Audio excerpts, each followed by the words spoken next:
All right, so we're going to continue 4.2. We had just talked about taking standard form, which is what we call a normal number, and writing it in scientific notation. So now we're going to take the scientific notation and write it in standard form. And really, it's just working the opposite. So before we were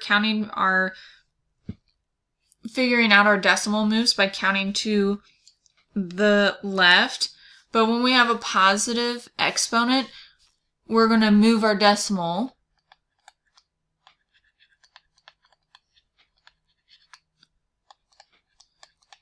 to the right. So I'm going to start by writing 7.32. Now I'm going to move this decimal the number of times that my exponent is, which is why this has to be an integer. It has to be a whole number. Can't be moving 2.2 times. That doesn't make sense. So here's my decimal. 1. It's being special today. 1, 2, 3, 4, 5, 6, 7, 8, 9, 10. This is the new place for my decimal, and notice all of these little loopies. That's where I'm going to add zeros. And then I'm going to rewrite it because I prefer to rewrite it with commas. If you could please rewrite it with commas when you do your exit ticket. And if you don't, I'm going to then assume you didn't actually watch and listen to the video, because here I am telling you that I want to see your commas. So every 3 we're going to put a comma. So I know I'm going to have a comma here and here and here. So when I rewrite 73, I know I have a comma after the 3. 200, and then 2 more sets of zeros. And so then that is my final answer. Now, some of you are going to catch on that there is a way to do it without having to loop-de-loop it. And if you will double check with me about it before doing it at all times and just making sure that you did find the pattern, then all is good. Just like I said, come check with me so that we can make sure that you figured out that pattern correctly. All right, so we're going to rewrite these 2 problems in standard form. Again, I like to rewrite my number just so that I have the space to move. And this one just happens to, again, be moving at 10 places. So here I am at the 1. I held it there too long. 1, 2. I really wish 1, 2, 3, 4, 5, 6, 7, 8, 9, 10. So here's where my new decimal is at the end of my number. And in all of these little loopies, we put zeros if they'll stay. And then we rewrite it knowing where our commas go. And so I'll have a comma here, and I'll have a comma here, and I'll have a comma between the 3 and the 7. So when I rewrite this, I get a 13, 700, and then 2 sets of zeros, 3 zeros each. And there is my answer. 1.37 times 10 to the 10th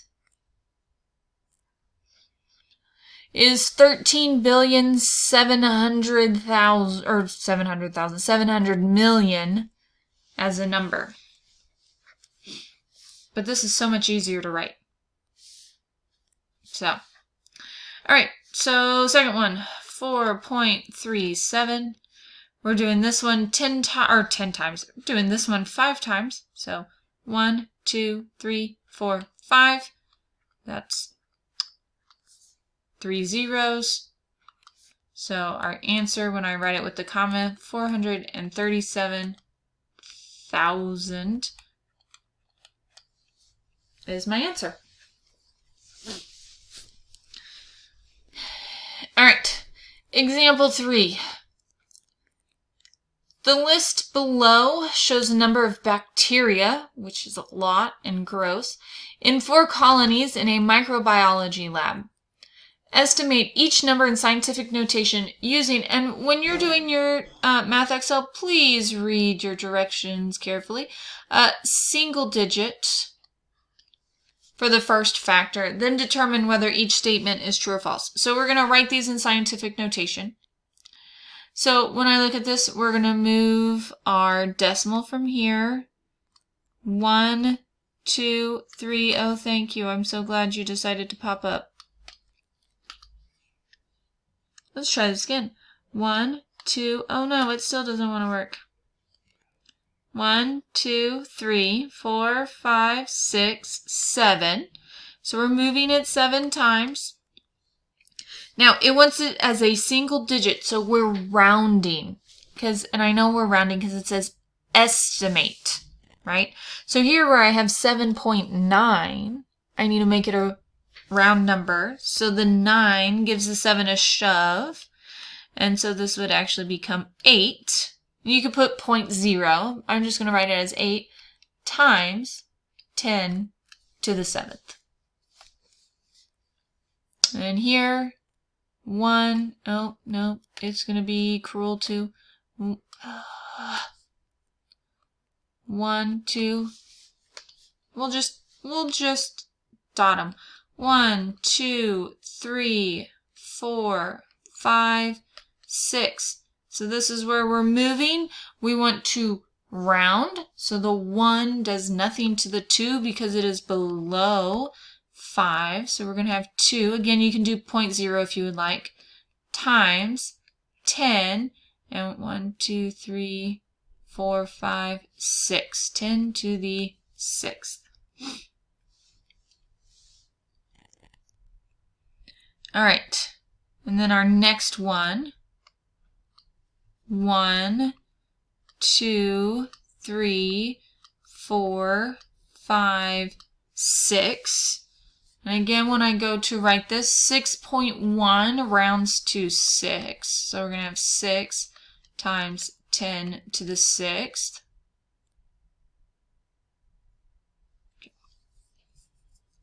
And then on colony D, 1, 2, 3, 4, 5. The 9 is big enough to move the 3 to a 4. So we're going to write this as 4 times 10 to the 2, 3, 4, 5. Sorry, I had said too many numbers to remember what we said there. So 4 times 10 to the 5th.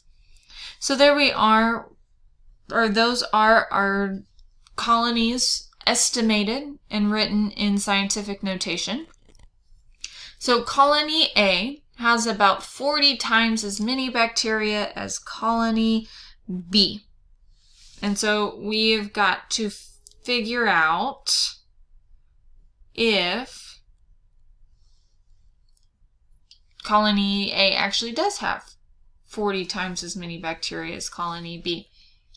So what we're going to do is we're going to divide 8 times 10 to the 7th divided by 2 times 10 to the 6th. And so I'm going to kind of think of this as 2 different things, right? I'm going to do 8 divided by 2.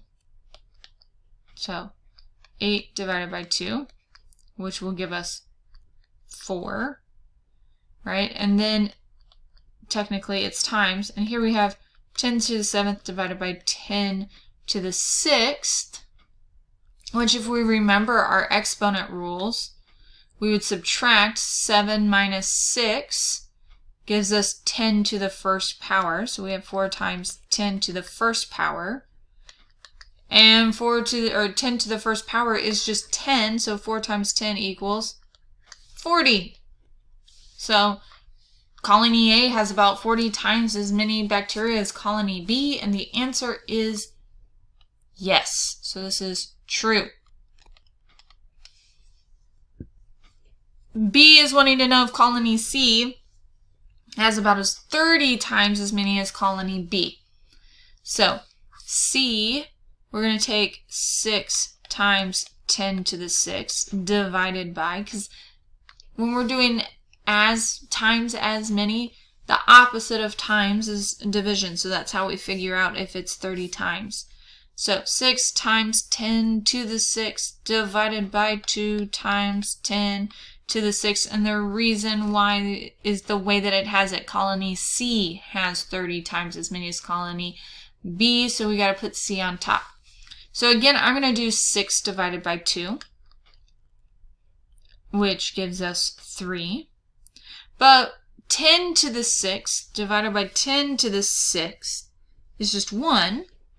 So that's 3 times 1, which equals 3. So the answer on this one is false. Colony C only has about 3 times as many as colony B. And again, because I didn't write it like I wrote it, but now I'm regretting not doing that, I did 6 divided by 2 and 10 to the 6th divided by 10 to the 6th. So that's how I figured out the 3 and the 1. All right, colony B has about 5 times as many bacteria as colony D. So when we're looking at B, we're going to set it up as 2 times 10 to the 6th. And it's saying 5 times as many as colony D.